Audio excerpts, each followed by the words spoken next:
book has been written by a multidisciplinary research group. So we have tourism researchers, we have anthropologists, we have researchers with economy background and ecologists, biologists in our group. And we also hope that the book will be read by really diverse multidisciplinary group.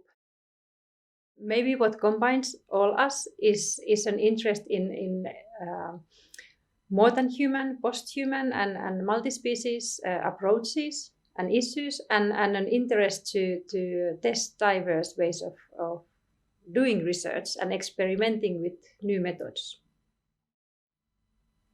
So all the chapters in the book, they experiment in different ways with the idea of proximity and what kind of proximate ways of doing research we can have.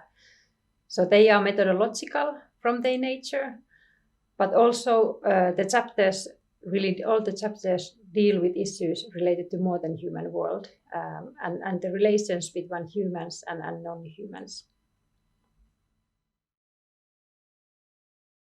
Our way of staying proximate was walking with more than human intimacy, atmospheres, rhythm, and narratives.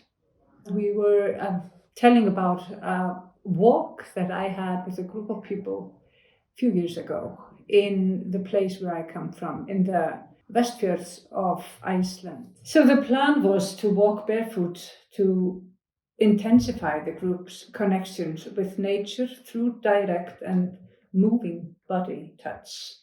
The landscape itself, nevertheless, suddenly took over and intensified its presence in an unexpected way when the thick fog came crawling in from the sea.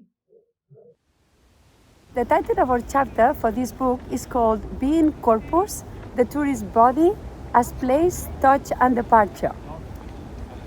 Commonly, proximity in tourism is conceptualized as physical or material closeness to objects, to one another, to things, to the world.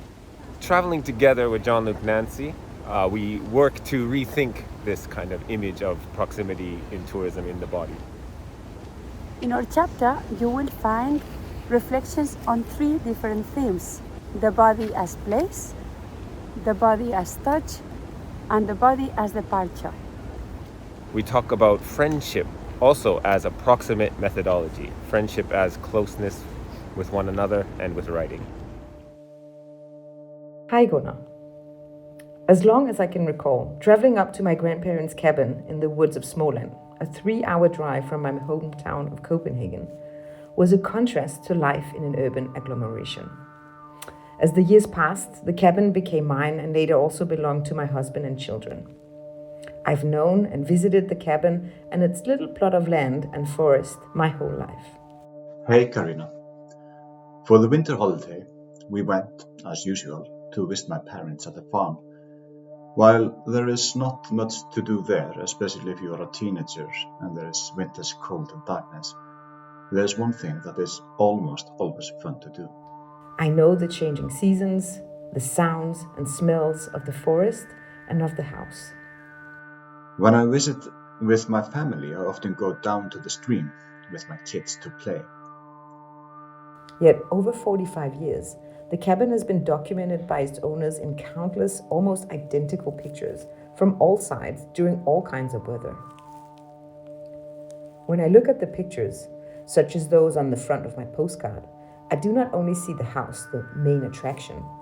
I think of changing seasons, of activities and phenomena linked to the biography of the cabin and our family. So what we really hope is that this book awakens a desire to hear, to listen and to learn from different modes of storytelling that go beyond verbal communication.